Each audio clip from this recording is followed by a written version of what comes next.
క్రీస్తునాథుని యందు ప్రియ సహోదరి సహోదరులారా, అందరికీ క్రీస్తు జయంతి మహోత్సవ శుభాకాంక్షలు.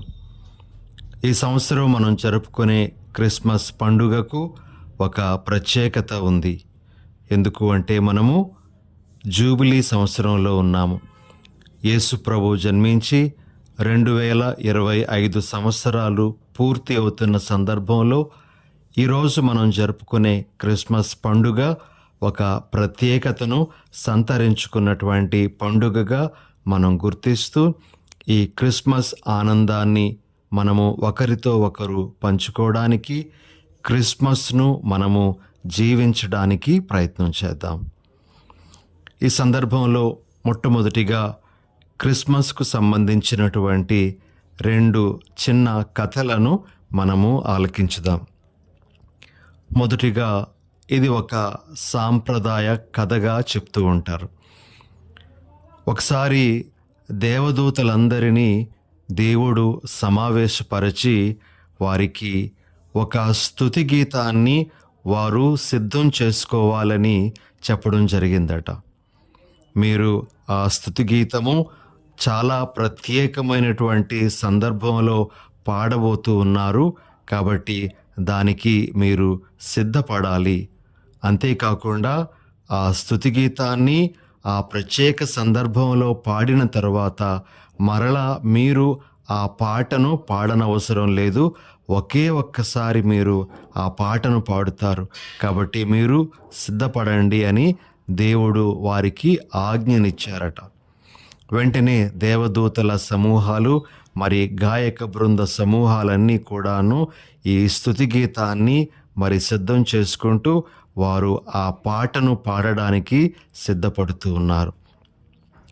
మరి ఎప్పుడు ఈ అవకాశం వస్తుందా, ఎప్పుడు ఈ స్తుతి గీతాన్ని మేము పాడుతామా, మరి ఇంకొకసారి మాకు పాడే అవకాశం ఉండదని ప్రభువు చెప్తూ ఉన్నారు, మరి ఎప్పుడు మేము పాడుతాము అనేటువంటి ఆ ఉత్సాహంతో వారందరూ ఉండగా ఒకానొక శుభదినాన్న దేవుడు వారిని ఆదేశించి, ఇదిగో నా కుమారుడైన యేసు భూలోకంలో బెత్లెహేము దగ్గర జన్మించబోతూ ఉండగా మీరు అక్కడ గొర్రెల కాపరుల ముందు నేను మిమ్ములను సిద్ధపరుచుకోమని చెప్పినటువంటి ఆ స్తుతి గీతాన్ని ఆలపించండి అనగానే దేవదూతల సమూహాలు మరి యేసు ప్రభు జన్మించిన నాడు బెత్లెహేములో ఆ స్తుతి గీతాన్ని మహోన్నత స్థలములో సర్వేశ్వరునికి మహిమ, భూలోకమున ఆయన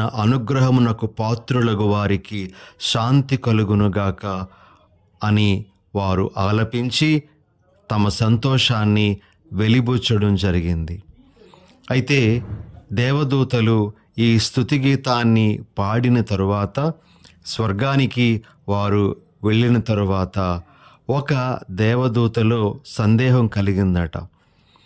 దేవుడు ఎందుకు ఒక్కసారి మాత్రమే ఈ స్తుతి గీతాన్ని మమ్మల్ని పాడమన్నారు, మేము మరలా పాడడానికి మాకు ఎందుకు ఈ అవకాశం లేదు అని సందేహం కలిగి నేరుగా దేవుని దగ్గరికే వెళ్ళి ఈ ప్రశ్నను అడగడం జరిగిందట. అప్పుడు దేవుడు చెప్పినటువంటి మాట, ఈరోజు నా కుమారుడు జన్మించినప్పుడు మీరు ఈ పాటను పాడారు, అయితే ఇక మీదట ఈ స్తుతి గీతాన్ని పాడే బాధ్యత భూమిది, ఈ స్తుతి గీతాన్ని పాడే బాధ్యత మానవులిది అని దేవుడు చెప్పి ఇక మీదట ఆ స్తుతి గీతాన్ని వారు పాడాలి అని చెప్పడం జరిగిందట. ప్రియ సహోదరి సహోదరులారా, ఈరోజు మనము బాలయేసును పశువుల శాలలో ప్రతిష్ఠించే సమయంలో సంతోషంతో ఆ దేవదూతలు పాడినటువంటి స్తుతి గీతాన్ని మనము పాడుతాం. ఇది ఆనందంతో సంతోషంతో పాడాల్సినటువంటి ఒక స్తుతి గీతము. దేవదూతల సమూహాలతో మనము కలిసి పాడుతున్నటువంటి గీతముగా మనము భావించాలి. ఎందుకు అంటే దేవుడు మన దగ్గరకు రావడం అనేటువంటిది చాలా గొప్పదైనటువంటి విషయంగా భావించి ఈ గీతాన్ని మనము ఆలపిస్తాం. ఇక ఇంకొక చిన్న కథ, ప్రియ సహోదరి సహోదరులారా. క్రిస్మస్ పండుగ సందర్భంగా చాలా పాఠశాలల్లో క్రిస్మస్ నాటికను ప్రదర్శించడం అనేటువంటిది ఆనవాయితీగా వస్తుంటుంది. మరి ఒకసారి ఒక స్కూల్లో క్రిస్మస్ నాటికకు పిల్లలందరూ కూడా సిద్ధపడుతూ ఉన్నారు. ఒక చిన్న బాలికకు కూడా ఒక పాత్రను ఇవ్వడం జరిగింది. ఆ అమ్మాయి ఇంటికి వెళ్ళిన తర్వాత, నేను క్రిస్మస్ నాటికలో ఉన్నాను, క్రిస్మస్ నాటికలో నాది చాలా ముఖ్యమైనటువంటి పాత్ర అని ఆ అమ్మాయి చెప్పిందట. తల్లిదండ్రులు అడిగారు, ఏంటమ్మా నీ పాత్ర అని. కానీ ఆ అమ్మాయి వారికి ఆ విషయం చెప్పలేదు. వాళ్ళు అనుకున్నారు, బహుశా మరియమ్మ గారి పాత్ర ఇస్తుందేమో, లేకపోతే బాలయేసు పాత్రను వేస్తుందేమో అని తల్లిదండ్రులు భావించారు. ఎందుకంటే నాది చాలా ముఖ్యమైనటువంటి పాత్ర అని ఆ అమ్మాయి చెప్పినప్పుడు వారు ఆ విధంగా ఆలోచించారు. మరి ఆ రోజు క్రిస్మస్ నాటిక ప్రారంభమైంది స్కూల్లో. పిల్లలు ఒకరి తర్వాత ఒకరు వచ్చి ఆ క్రిస్మస్ నాటికలో కనబడుతూ ఉన్నారు. అయితే ఈ అమ్మాయి మాత్రము చాలాసేపటి వరకు కనబడలేదు. కానీ ఎప్పుడైతే ముగ్గురు జ్ఞానుల సన్నివేశం ప్రారంభమైందో అప్పుడు ఈ అమ్మాయి తన చేతిలో ఒక నక్షత్రాన్ని పెట్టుకొని ఆ నక్షత్రాన్ని పైకెత్తి చూపిస్తూ స్టేజ్ అంతా కూడాను 1-2 సార్లు పరిగెత్తడం అనేటువంటిది కనబడుతుంది. మరలా హేరోదు సన్నివేశము, జ్ఞానులు మరలా బయటకు వచ్చినప్పుడు వారి ముందు నడుస్తూ ఈ అమ్మాయి తన చేతిలో ఆ స్టార్ను పైకెత్తి చూపిస్తూ వారిని బాలయేసు ఉన్న దగ్గరికి తీసుకొని వచ్చి అక్కడ నిలబడి ఉంటుంది. మరి తల్లిదండ్రులు ఆ స్కిట్ చూసిన తర్వాత, అంతా అయిపోయిన తర్వాత ఆ అమ్మాయిని అడుగుతారు, అమ్మా నీది చాలా ముఖ్యమైనటువంటి పాత్ర అన్నావు, మరి నీ పాత్రకి అస్సలు డైలాగ్స్ లేవు, నీ యొక్క పాత్ర కూడాను చాలా కొద్ది నిమిషాలే ఉండింది, మరి నువ్వెందుకు చాలా ముఖ్యమైన పాత్ర అన్నావు అని అన్నప్పుడు ఆ అమ్మాయి చెప్పింది, నాది ముఖ్యమైన పాత్ర ఎందుకు అంటే నేనే ఆ జ్ఞానులను కానీ లేకపోతే మిగతా వారిని కానీ యేసు ప్రభు దగ్గరకు నడిపించాను. నన్ను చూసే యేసు ప్రభు దగ్గరకు వారు వెళ్ళారు కాబట్టి నేనే వారిని యేసు ప్రభువుకు చూపించాను, కాబట్టి నాదే ముఖ్యమైన పాత్ర అని ఆ అమ్మాయి చెప్పినప్పుడు తల్లిదండ్రులు చాలా సంతోషపడ్డారట. ఆ అమ్మాయి ఆ విధంగా ఆ చిన్న వయస్సులోనే ఆలోచించడం అనేటువంటిది వారికి చాలా సంతోషాన్ని కలిగించింది. ప్రియమైన సహోదరి సహోదరులారా, ఈరోజు మనము క్రిస్మస్ పండుగను కొనియాడుతూ ఉండగా 3 ముఖ్యమైనటువంటి సందేశాలను మన మనసుల్లో పదిలపరుచుకోవడానికి ప్రయత్నం చేద్దాం. మొట్టమొదటిది, యేసు ప్రభు బెత్లెహేములో ఎందుకు జన్మించారు. రెండవది, యేసు ప్రభువు పశువుల శాలలో ఎందుకు జన్మించారు. మూడవది, యేసు ప్రభు యొక్క జన్మదిన వేడుకలను చేసుకునేటప్పుడు మనము ఏమి గ్రహించాలి. ఈ మూడింటిని ఈరోజు మనము ఈ ధ్యానాంశంలో కొంతసేపు ధ్యానించుకోవడానికి ప్రయత్నం చేద్దాం. మొట్టమొదటిగా ప్రియ సహోదరి సహోదరులారా, యేసు ప్రభు ఎందుకు బెత్లెహేములో జన్మించారు. దీనికి మనకు 3 ముఖ్యమైనటువంటి కారణాలు కనబడతాయి. మొదటి కారణము చారిత్రాత్మక కారణము. మనము లూకాసు వార్త 2వ అధ్యాయము 1వ వచనంలో అగస్తు చక్రవర్తి యొక్క ఆ ఆజ్ఞ గురించి వింటాం. తన సామ్రాజ్యమందు జనాభా లెక్కలు సేకరింపవలనని అగస్తు చక్రవర్తి అధికారులకు ఆజ్ఞనిచ్చాను. 4వ వాక్యంలో, యోసేపు దావీదు వంశస్థుడైనందున గలిలయ సీమలోని నజరేతు నుండి యోదయా సీమలో ఉన్న దావీదు పట్టణమగు బెత్లెహేమునకు జనాభా లెక్కలలో తమ పేర్లు చేర్పించుకొనుటకై తనకు నిశ్చితార్థం చేయబడిన గర్భవతియునైన మరియమ్మను కూడా వెంటబెట్టుకొని వెళ్ళెను. ప్రియ సహోదరి సహోదరులారా, ఒక చక్రవర్తి యొక్క ఆజ్ఞ ప్రకారంగా మరి బెత్లెహేమునకు యోసేపు గర్భవతి అయినటువంటి తన భార్యను తీసుకు వెళ్ళాల్సి వచ్చింది. ప్రియ సహోదరి సహోదరులారా, ఆమె గర్భవతిగా ఉన్న కాలంలో నజరేతులోనే ఉంటే వారికి ఇంకా సదుపాయకరంగా ఉండేదేమో. కానీ రాజు ఆజ్ఞ కాబట్టి వారు రాజు ఆజ్ఞను శిరసావహించి ఆ సమయములో బెత్లెహేమునకు ప్రయాణం చేయాల్సి వచ్చింది. ఇది మనం చూసేటువంటి ఒక చారిత్రాత్మక కారణం. ఇక రెండవ కారణము, యేసు ప్రభు బెత్లెహేములో ఎందుకు జన్మించాల్సి వచ్చింది అంటే దీనిని మనము ప్రవచనాత్మక కారణము అని చెప్తాం. యేసు ప్రభు బెత్లెహేములో జన్మిస్తారు అనేటువంటి మాట ప్రవక్తల ప్రవచనాలలో ఉంది. ఆ ప్రవచన నెరవేర్పు నిమిత్తమై యేసు ప్రభు బెత్లెహేములో జన్మించారు అని మనం చెప్పవచ్చు. మీకా గ్రంథము 5వ అధ్యాయము 2వ వచనంలో ప్రవక్త ఈ విధంగా చెప్పడం జరుగుతుంది. బెత్లెహేము ఎఫ్రాతా, నీవు యూదా నగరములలో మిక్కిలి చిన్నదానవు, కానీ ఇశ్రాయేలు పాలకుడు నీ నుండియే వచ్చును, అతని వంశము పురాతన కాలమునకు చెందినది అని.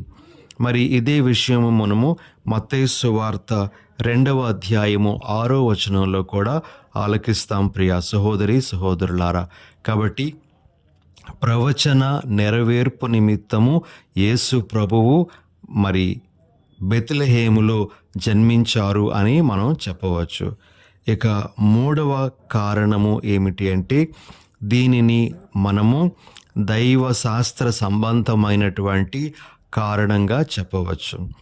దీనిని మనం ఎలా గ్రహించాలి అంటే బెత్లెహేము అనేటువంటి ఆ పేరుకు రొట్టెల గృహము అనే అర్థం ఉంది. అనగా రొట్టెలు దొరికేటువంటి స్థలముగా ఆ స్థలాన్ని మనము అభివర్ణించవచ్చు ప్రియా సహోదరి సహోదరులారా. అయితే యేసు ప్రభువు తాను జన్మించిన తరువాత పశువుల శాలలో కనబడినటువంటి పశువుల మేత కోసం వినియోగించే ఒక తొట్టిలో పరుండబెట్టబడడం అనేటువంటిది జరిగింది. దేవదూతలు గొర్రెల కాపరులకు దీనినే ఒక ఆనవాలుగా ఇవ్వడం కూడా జరిగింది.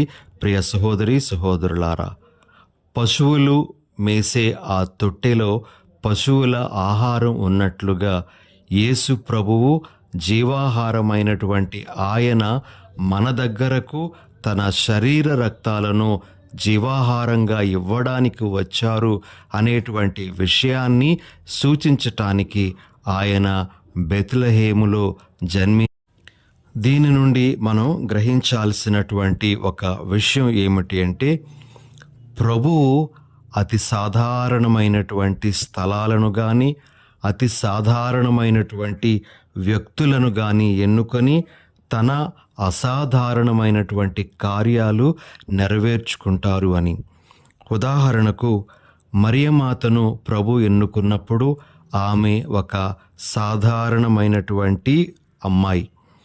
అయితే ఆమెను దైవ కుమారునికే తల్లిగా ఆయన చేయడం జరిగింది. అదేవిధంగా యోసేపు ఒక సాధారణ వడ్రంగి. అతడిని దైవ కుమారునికి సాకుడు తండ్రిగా జీవించేటువంటి ఆ భాగ్యాన్ని ప్రభు కల్పించారు. గొర్రెల కాపరులు సాధారణమైనటువంటి తమ వృత్తిలో నిమగ్నమై ఉండగా దైవ కుమారుని తొలుత దర్శించేటువంటి ఆ భాగ్యాన్ని వారు పొంది ఉన్నారు. అతి సాధారణమైనటువంటి వ్యక్తులను తన అసాధారణమైనటువంటి కార్యములు నెరవేర్చటానికి దేవుడు వినియోగించుకుంటారు అనేది ఇక్కడ మనం గుర్తించాల్సింది.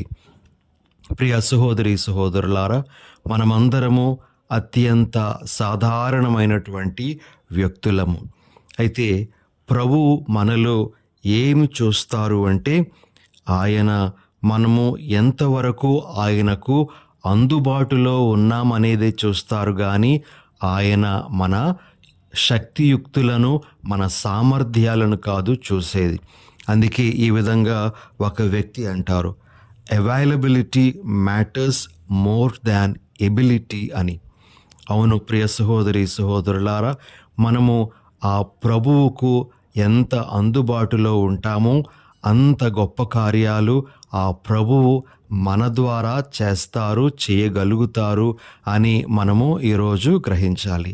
ఈ క్రిస్మస్ నాడు నేను ప్రభువుకు అందుబాటులో ఉండేటువంటి వ్యక్తిగా, అనగా ఆయన నాకు చెప్పేది చేయడానికి సిద్ధంగా ఉండేటువంటి వ్యక్తిగా నేను జీవిస్తాను, మారుతాను అనేటువంటి ఒక నిర్ణయాన్ని మనం తీసుకోవాలి. ఈ క్రిస్మస్ పండుగ మనకు ఈ సందేశాన్ని ఇస్తూ ఉంది. ఇక రెండవ విషయం, యేసు ప్రభు ఎందుకు పశువుల శాలలో జన్మించారు? బైబిల్లో మనం చదువుతూ ఉన్నట్లు లూకా సువార్త 1వ అధ్యాయము 7వ వచనంలో వారికి సత్రములో చోటు లేకుండెను అనేటువంటి ఆ వాక్యాన్ని బట్టి వారు సత్రంలో ఉండడానికి స్థలం లేదు కాబట్టి యేసు ప్రభు ఆ పశువుల శాలలో జన్మించాల్సి వచ్చింది అని మనం చెప్పవచ్చు. అయితే ప్రియ సహోదరి సహోదరులారా, కొంతమంది వ్యక్తులు ఈ పశువుల శాలలో జన్మించటానికి కొన్ని అర్థాలను కూడా ఇస్తూ ఉన్నారు. అందులో మొట్టమొదటి అర్థం వారు చెప్పేటువంటిది ఏమిటి అంటే, ఆనాటి కాలంలో ఒక పశువుల శాలను నిర్మించేటప్పుడు దానికి 4 వైపులా కూడా తెరిచే ఉంటుంది, ఏ వైపు కూడాను మూసివేయబడి ఉండదు. 4 వైపులా కూడా తెరిచే ఉంటుందట ఆనాటి పశువుల శాల. మరి యేసు ప్రభు అలాంటి పశువుల శాలలో జన్మించడం ద్వారా ఆయన నేల 4 చెరగుల నుండి వచ్చేటువంటి వారికి అందుబాటులో ఉంటారు అనేటువంటి విషయానికి, 4 దిక్కుల నుండి వచ్చేటువంటి వారికి, అనగా అందరికీ ఆయన అందుబాటులో ఉండడానికి వచ్చారు అని తెలియజేయడానికి పశువుల శాలలో జన్మించారు అని చెప్తూ ఉంటారు. ఒకవేళ యేసు ప్రభు రాజభవనంలో పుట్టి ఉన్నట్లయితే లేదా సత్రంలోనే పుట్టి ఉన్నట్లయితే ఇతరులు రావడానికి బహుశా అక్కడికి అనుమతి ఉండేది కాదేమో. కానీ పశువుల శాలలో ఆయన జన్మించడం ద్వారా అందరికీ ఆయన ఆహ్వానం పలుకుతున్నట్లుగా, అందరినీ ఆయన తన యొద్దకు పిలుస్తూ ఉన్నట్లుగా మనము గ్రహించగలమని మరి కొంతమంది వివరిస్తూ ఉంటారు. ప్రియ సహోదరి సహోదరులారా, పౌలు గారు గలతీలకు రాసినటువంటి లేఖ 3వ అధ్యాయము 28వ వచనంలో ఈ విధంగా అంటారు, కావున యూదుడని అన్యుడని లేదు, బానిసని స్వతంత్రుడని లేదు, స్త్రీ అని పురుషుడని లేదు, క్రీస్తు యేసునందు మీరందరూ ఒక్కరే. ఈ విధంగా అందరికీ ఆయన చెంత ఆహ్వానం ఉంది అనే విషయాన్ని సూచించడానికి ప్రభు పశువుల శాలలో జన్మించారు అని తెలియజేయడం జరుగుతుంది. ఇంకొక కారణం కూడా ఉంది ప్రియ సహోదరి సహోదరులారా. పశువుల శాల మానవ జీవితానికి సాదృశ్యంగా ఉంది. మానవ జీవితము అనేటువంటిది పాప మాలిన్యంతో కూడుకున్నటువంటిది. ఏ విధంగా ఒక పశువుల శాలలో దుర్గంధం అనేటువంటిది, మురికి అనేటువంటిది పేరుకొని ఉంటుందో అలానే మానవ జీవితం కూడా అలాంటిదే. అలాంటి స్థితిలోనికి ప్రభువు రావడానికి ఇష్టపడుతూ ఉన్నారు. ఆయన అలాంటి పరిస్థితులలో ఉండడానికి, తద్వారా ఆ స్థితిని మార్చటానికి ఆయన సిద్ధపడి ఉన్నారు అనే విషయాన్ని మనము గ్రహించటానికి ప్రభు పశువుల శాలలో జన్మించారు అని మరి చాలామంది అభిప్రాయపడుతూ ఉంటారు. ప్రియమైన సహోదరి సహోదరులారా, ఇది 100కి 100 పాళ్ళు వాస్తవమే. ఎందుకు అంటే ప్రభు మన చెంతకు రావడం అనేటువంటిది చాలా గొప్పదైనటువంటి విషయం. పాపాత్ములమైనటువంటి మన దగ్గరకు ఆయన రావడం, మనతో ఉండడం అనేటువంటిది మనం చేసుకున్నటువంటి పుణ్యం కాదు, కానీ అది దేవుని యొక్క ఉచిత కృప. మరి ఈ పశువుల శాలలో ప్రభువు జన్మించడం అనేటువంటి దానిని మనము దేవుని కృపగా గుర్తిస్తూ ఆ ప్రభువును వేన్నోళ్ళ కొనియాడాలి. మరి ఈ దినాన్న మనం గ్రహించాల్సినటువంటి సందేశం ఏమిటి అంటే, ప్రభువా, నన్ను పావనపరచటానికి మీరు నా చెంతకు వచ్చారు కాబట్టి నేను మీరు కోరుతున్నట్లుగా పవిత్రంగా ఉంటాను అని ఈ క్రిస్మస్ పండగ నాడు ప్రభువునకు మనము మాట ఇవ్వాలి. ఇక ఆఖరుగా మనము ఎందుకు క్రిస్మస్ వేడుకలను కొనియాడుతాం? ప్రియమైన సహోదరి సహోదరులారా, చాలా కారణాలను మనము ఇవ్వవచ్చు. అయితే ఒక 4 ముఖ్యమైనటువంటి కారణాలను ఈ సందర్భంలో మనం గుర్తు చేసుకుందాం.